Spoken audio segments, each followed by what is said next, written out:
Non mais attends, qui c'est qui fait la loi ici? Tu crois que c'est toi? Tu crois que c'est toi? Mais moi je vais te montrer qui c'est qui fait la loi ici, mon petit bonhomme!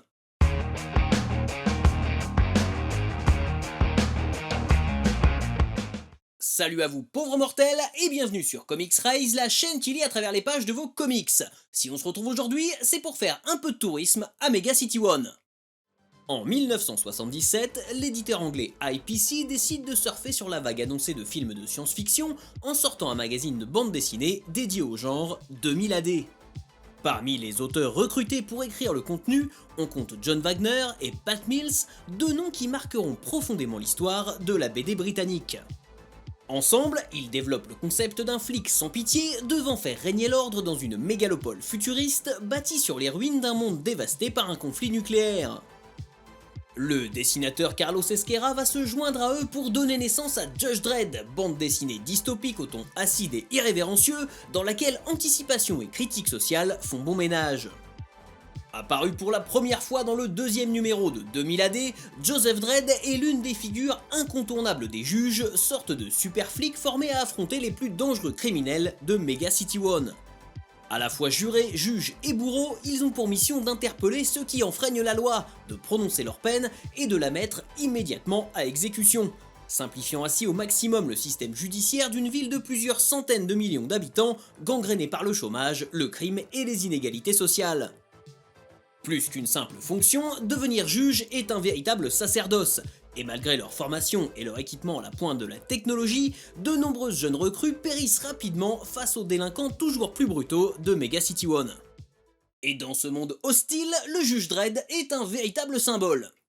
Ne dévoilant jamais son véritable visage, Joseph Dredd semble ne pas avoir de vie privée en dehors de sa fonction de juge, consacrant tout son temps à l'éradication du crime.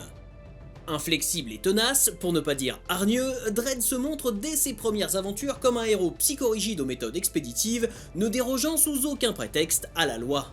Bien que très mystérieux, le personnage fait preuve d'une certaine forme d'humour, souvent cynique, voire provocateur, dont la principale motivation est évidemment de faire réagir le lecteur, pour qui Dredd n'est pas nécessairement présenté comme un modèle ou un individu sympathique.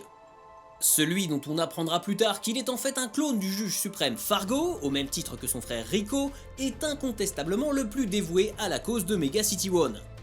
Avant ces révélations, certains auteurs joueront sur le mystère autour du véritable visage de Dredd, les premiers épisodes publiés en noir et blanc permettant de semer le doute quant aux origines ethniques du héros. Et si ces origines reviendront régulièrement le hanter, il devra faire face à de nombreuses menaces au cours de sa longue carrière, de la révolte des robots à une invasion de zombies en passant par l'attaque de la mégacité russe East Meg One. Mais si Dredd est un personnage captivant, c'est aussi parce qu'il est totalement imparfait. Je l'ai dit, sa dévotion quasi aveugle à la loi dessert son image, au point de le rendre parfois insupportable pour le lecteur qui ferait preuve de compassion pour certains contrevenants pas toujours mal intentionnés. Et s'il avouera à quelques rares occasions être conscient des travers du système qu'il sert, il le définit aussi comme un moindre mal, dans une société décadente où il semble devenu impossible de rétablir un semblant d'harmonie entre les citoyens.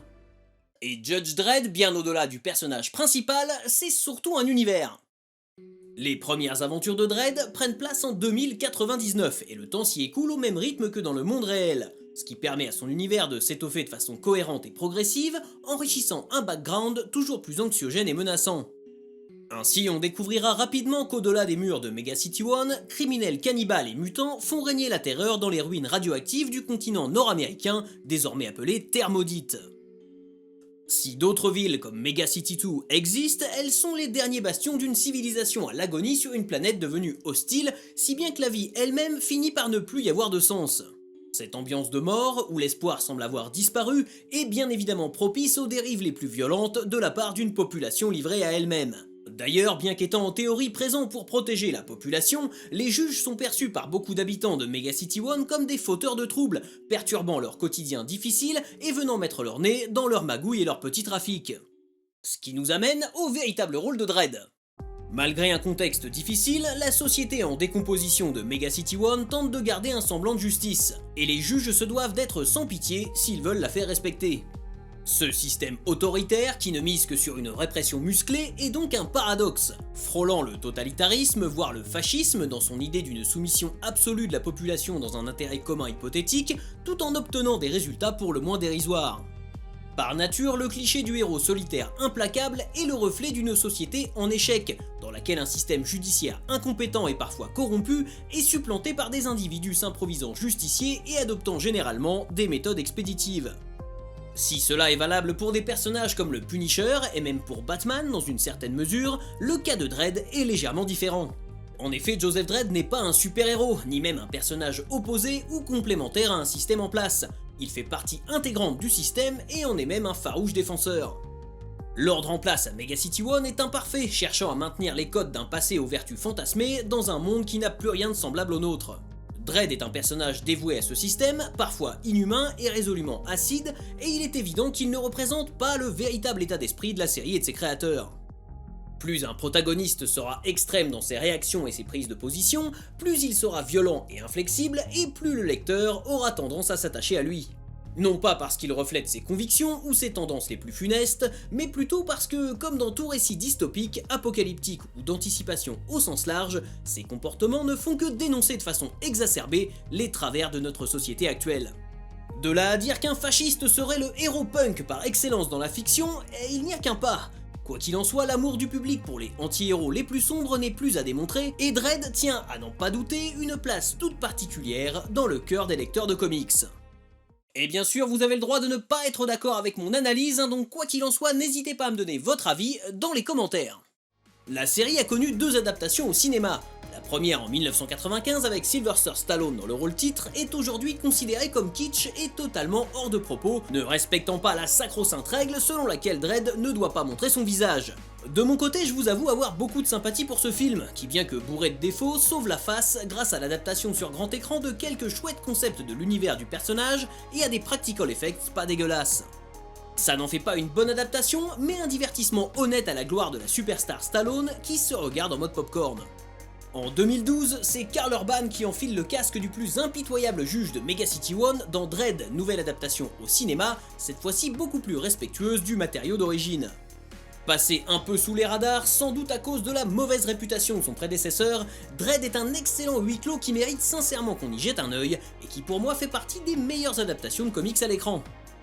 Si l'idée d'une série a été évoquée par Amazon Prime, le projet semble pour l'instant au point mort, mais je garde espoir de revoir ce bon vieux Joseph en live action un de ces jours. Bon, vous allez me dire c'est bien gentil tout ça, mais comment on s'y prend pour lire du Judge Dredd? Eh bien tout dépend de ce que vous voulez. Pour découvrir les aventures du héros dans leur ordre chronologique de publication dans 2000 AD, je vous recommande les magnifiques intégrales intitulées Judge Dredd les affaires classées chez Delirium. Le format et l'excellent travail éditorial dont elle bénéficie en font un incontournable pour tous les fans du personnage qui se respectent. Si vous voulez lire des aventures plus récentes sous forme d'arc ou de récits complets, je vous recommanderais de vous tourner, toujours chez Delirium, vers des albums comme Origin ou Lien du sang, qui vous permettront de mieux comprendre le passé de Joseph Dredd et les sombres secrets de Mega City One. Enfin, toujours en VF, les éditions Réflexion disposent également à leur catalogue de plusieurs volumes consacrés à Dredd, notamment la série publiée par IDW aux États-Unis. De quoi passer quelques heures de lecture dans les rues malfamées de Mega City One. Voilà, jusqu'à la prochaine fois, je compte sur vous pour avoir de saines lectures. On continue à parler de comics sur les réseaux sociaux, partagez cette vidéo et n'oubliez pas de vous abonner à la chaîne pour ne pas rater la prochaine.